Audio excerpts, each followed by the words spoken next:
চায়। অপূর্ব পাল যখন কোরআন শরীফকে লাথি দিয়েছিল তখন মানুষগুলো বলা শুরু করেছে অপূর্ব পাল নাকি অসুস্থ, রোগী, পাগল। আমরা এখান থেকে আওয়াজ দিয়ে বলতে চাই, যদি অসুস্থ রোগী হয় তাহলে সে বিশ্ববিদ্যালয়ে কি অপূর্ব পালের জায়গা হওয়ার দরকার ছিল, মেন্টাল হসপিটালে। কথা বলেন ঠিক না বেঠিক? অসুস্থ মানুষ কি সমাজে আর কলেজে বসবাস করে নাকি মানসিক রোগী হাসপাতালে বসবাস করে? আমাদের রাষ্ট্রের মধ্যে হাসপাতালের ব্যবস্থা আছে মানসিক রোগীর জন্য এবং মেন্টাল হসপিটাল পাবনার মধ্যে ব্যবস্থা আছে। সে বিশ্ববিদ্যালয়ে পড়ালেখা করে, আবার ভালো ভালো উন্নত মানের খাবার খায়। আর যখন সে কোরআনকে অপমান করলো, আমরা যখন যুবক ভাইরা ফায়ার হয়ে গেল, যুবক ভাইরা রাস্তায় নেমে গেল, তখন তারা বলতে শুরু করলো সে নাকি মানসিক রোগী। মানে মোহতারাম দোস্ত, যুবক ভাইরা, আমাদের এখনো সময় আছে। আমরা এখনো যদি ভুলে যাই তাহলে চলবে না। আমরা তো খালিদ বিন ওয়ালিদ রাদিয়াল্লাহু তাআলার উত্তরসূরি, আমরা তো হযরতে উমর রাদিয়াল্লাহু তাআলার উত্তরসূরি, আমরা তো মুহাম্মদ আরবি সাল্লাল্লাহু আলাইহি ওয়াসাল্লামের উত্তরসূরি। যেই কোরআনের মাধ্যমে আল্লাহ তাআলা আমাদেরকে সম্মান বানাইছেন, যেই কোরআনের মাধ্যমে আল্লাহ তাআলা আমাদেরকে সম্মানিত জাতি করছেন, এই কোরআনকে পৃথিবীর জমিনের মধ্যে কেউ যদি অপমান করার চেষ্টা করে, এখান থেকে স্লোগান দিয়ে জানিয়ে দিতে চাই, শুধু জেলখানায় পড়লেই ছাড় পাওয়া যাবে না, শুধু জেলখানায় রেখে দিলেই ছাড় পাওয়া যায় না। এখান থেকে হুঙ্গারে জানাইতে চাই, অপূর্ব পালকে অচিরেই ফাঁসির কাস্টে ঝুলাইতে হবে। কথা বলেন ঠিক না বেঠিক? ফাঁসি ফাঁসি ফাঁসি চাই, অপূর্ব পালের ফাঁসি চাই, ফাঁসি ফাঁসি ফাঁসি চাই। একটা আওয়াজ দিয়ে বলেন ফাঁসি ফাঁসি ফাঁসি চাই, কোরআনের অপমানকারীর ফাঁসি চাই। মানে মুহতারাম দুস্থ যুবক ভাইয়েরা, পৃথিবীর মধ্যে মান সম্মান নিয়ে মানহানি খেলতে পারে, বাবার সম্মান নিয়ে মানহানি খেলতে পারে। রাষ্ট্রপতি যারা আছে, রাষ্ট্রের দায়িত্বের মধ্যে যারা আছে, রাষ্ট্রের উপদেষ্টার মধ্যে যারা আছে, তাদেরকে হুঁশিয়ারি জানাইতে চাই, কোরআনের রাষ্ট্রের মধ্যে, ইসলামী রাষ্ট্রের মধ্যে, কোরআন সুন্নাহ রাষ্ট্রের মধ্যে, হাজী শরীয়তুল্লাহর বাংলাদেশ, চরমুনা পীরের বাংলাদেশ, শাহ জালালের বাংলাদেশ, শাহ ইয়ামিনের বাংলাদেশ, পীর মাশায়েখের বাংলাদেশ, এই জমিনের মধ্যেও কোরআন নিয়ে চিনিমিনি খেলে এই দেশের মুসলমান এটা কখনো বরদাস্ত করবে না ইনশাআল্লাহ। বলেন ইনশাআল্লাহ।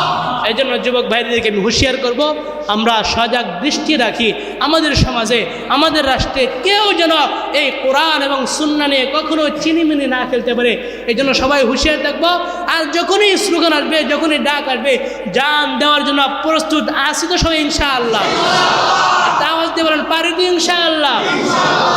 কোরআনের জন্য যদি জীবন দিতে পারি তাহলে ফি সাবিলিল্লাহ, আল জিহাদু ফি সাবিলিল্লাহ। হাদিসের মধ্যে বলতেছিলাম ক্বালা সুম্মাল জিহাদু ফি সাবিলিল্লাহ, যে ব্যক্তি আল্লাহ রাস্তায় জীবন দিয়ে দিল সে যেন মরার সাথে সাথে জান্নাতে ঢুকে যাবে। তাহলে আমরা সবাই আল্লাহ তাআলার রাস্তায় জীবন দিতে রাজি আছি ইনশাআল্লাহ? যখনই ডাক আসবে, আরে দলের জন্য কত মানুষের জান দিয়ে দেয়। এই যখন আওয়ামী লীগ ছিল দেখেন নাই, আওয়ামী লীগের লাগে কত মানুষ জান দিয়ে দিছে, বিএনপির সময় বিএনপির লাগে কত মানুষ জান দিয়ে দিছে। মানে মোহতারাম দোস্ত, যুবক ভাইয়েরা, পরদে অবস্থানরত মা বোনেরা, আমরা আওয়ামী লীগের জন্য দান দেব না, আমরা বিএনপির জন্য দান দেব না, আমরা কোনো দলের জন্য দান দেব না। জান যদি দিতেই হয় তাহলে রব্বে কাবার হুকুমকে, রব্বে কাবার কোরআনকে ইজ্জত বাড়াইতে জান দেব ইনশাআল্লাহ। যুবক ভাইদেরকে অনুরোধ করব, যারা আমরা পড়ালেখা করি সবাই সজাগ দৃষ্টি রাখবো। যারা আমরা ফেসবুক চালাই, আমরা বয়ানকে প্রচার করব। কোরআন অবমাননাকারীর জায়গা বাংলাদেশে হবে না। আমরা মন্দির পাহারা দিতে শিখছি, মন্দির ভাঙতেও আমরা জানি, মসজিদ পাহারা দিতে শিখছি, মসজিদ ভাঙতে আমরা শিখি নাই। মসজিদ পাহারা দেই, মন্দিরেও পাহারা দেই। কেন পাহারা দেই? আমরা মুমিন মুসলমান সবাই একসাথে থাকতে চাই। হিন্দুদেরকে আমরা ভালোবাসি, তাদের সাথে আমরা চলাফেরা করি, তাদের সাথে আমরা বসবাস করি, তাদের দোকানে আমরা ক্রয় করি। কিন্তু এই বলে তোমরা মনে কইরো না তোমাদেরকে মাথায় তুলে নিছি। কথা বলেন ঠিক না বেঠিক?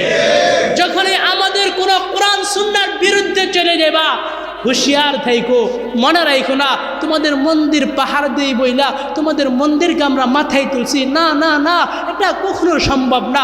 আল্লাহ তাআলার হুকুমের বাইরে যখন চলে যাবা, সে হতে পারে আমার মা, সে হতে পারে আমার বাবা, সে হতে পারে আমার আত্মীয় স্বজন, সে হতে পারে আমার জন্মদাতা মা, কিন্তু কোরআনের বাইরে চলে গেলে, কোরআনের বাহিরে চলে গেলে মান সম্পর্ক ছিন্ন করব, বাবার সম্পর্ক ছিন্ন করব, পৃথিবীর সমস্ত নেতার সম্পর্ক ছিন্ন করব। শুধু তাই না, শুধু তাই না, আওয়াজ দিয়ে বলতে চাই, যুবকরা আওয়াজ তুলো, যদি কোরআন নিয়ে কেউ ছিনিমিনি খেলে, যদি রাসূলের চরিত্র নিয়ে ছিনিমিনি খেলে, যদি আল্লাহ তাআলাকে নিয়ে কোনো বাজে মন্তব্য করতে চাই, দেহ থেকে গর্দান আলাদা করে দেবে ইনশাআল্লাহ। দেহ থেকে গর্দান আলাদা করে দেবে ইনশাআল্লাহ। আল্লাহ তাআলা আমাদেরকে বুঝার এবং আমল করার তৌফিক দান করেন। একজন আল্লাহর বান্দা যে কোরআনকে লাথি দিয়া অপমান করছে, কথা বুঝছেন আমারটা? এই যে হাতে নিলাম, এটার নাম কি? একটা আওয়াজ দিয়ে বলেন, এটার নাম কি? এই কোরআনটা কে পাঠাইছেন? আওয়াজ দিয়ে আল্লাহ নামটা জুড়ে বলেন না, কে পাঠাইছেন?